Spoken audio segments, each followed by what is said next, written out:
Shalom. Vrede met jouself en vrede met ander. Shalom bestaan nie net in 'n uiterlike tekens nie. Vrede tussen nasies of iemand nie. Vrede leef en heers ook in my innerlike wêreld. Emosies en my denke van welheid. Daar waar ek ook alles wat lieflik, lofwaardig en opbouend is kan bedink. Dit is hier binne waar gebeure en woorde so maklik kan ontstel en 'n storm kan ontstaan omdat ons beïnvloed kan word. Daar waar ek 'n leuen oor myself so maklik kan glo. Dit kan lyk asof dit makliker is om te glo dat ek nie goed genoeg is nie. Christus se opstanding waarborg my ewige toekoms deurdat hy sy vrede aan my gee. Eindelik moet ek glo in sy aanvaarding en onvoorwaardelike liefde my eie maak. Paulus is die eerste persoon wat genade en vrede by mekaar uitbring. Genade is onverdiende guns, om te kry en te wees wat jy nie verdien nie. Voeg nou 'n klompie shalom hierby, vrede, shalom, vrede. Dit beteken welheid kom by, gesondheid, nabyheid, vryheid, beskerming, waarborge.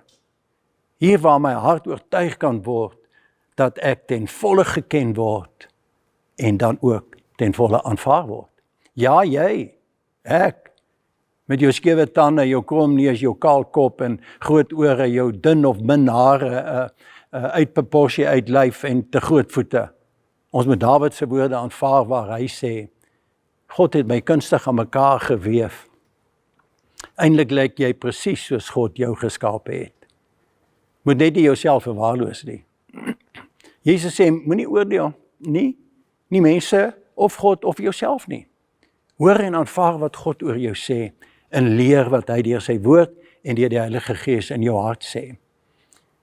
Weet hoe die Here jou sien en verstaan waar die werk van Christus jou bring. Die feit is dat Christus gekom het en alle vernedering en die sleg op die kruis gedra het vir die vreugde om jou ja vir hom te hoor. Hy het 'n groot prys betaal om jou te kry.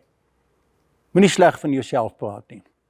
Ontvang sy shalom, naamlik heelheid, blydskap, voorspoed en guns en wees 'n vredevolle, aangename geur wat jouself geniet. Nie net met dinge nie, het ons gesê nee, jouself kan geniet. 2 Petrus 3:14, sodat jy onberispelik voor hom bevind mag word in vrede, die maatstaf vrede. Dit spoor ons aan om vrede met ander na te jag. Hebreërs 12:14 sê, jaag die vrede, shalom, na, met almal. Ja, dit sluit jou skoonseun en jou skoonma en skoondogter in. My geliefde ding wat ek sê tydens berading is, die geen probleem tyd, die shalom tyd, die vrede tyd is altyd die beste tyd om aan verhoudings te werk. Wanneer shalom vrede teenwoordig is, het ons 'n kalm, veilige omgewing waarbinne genesing en herstel kan plaasvind. Dan word vergifnis ook makliker. Jy aanvaar makliker wat jou aandeel in 'n situasie was en wat jy daarin kan doen binne vrede. Dit skep 'n geleentheid vir groei en verandering.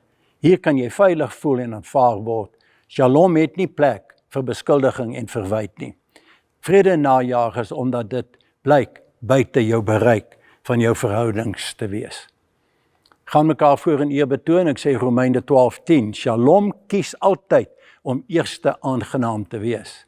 Ek groet jou weer met Filippense 4:7, die shalom van God, wat alle verstand te bowe gaan, sal jou hart en jou denke bewaar in Christus Jesus. Bedink alles wat waar is, eerbaar, regverdig, rein, lieflik en loflik is. En enige iets wat 'n waarde toevoeg, bedink dit. Dit is 'n resultaat van ons shalom ervaring. Ek groet jou met die shalom.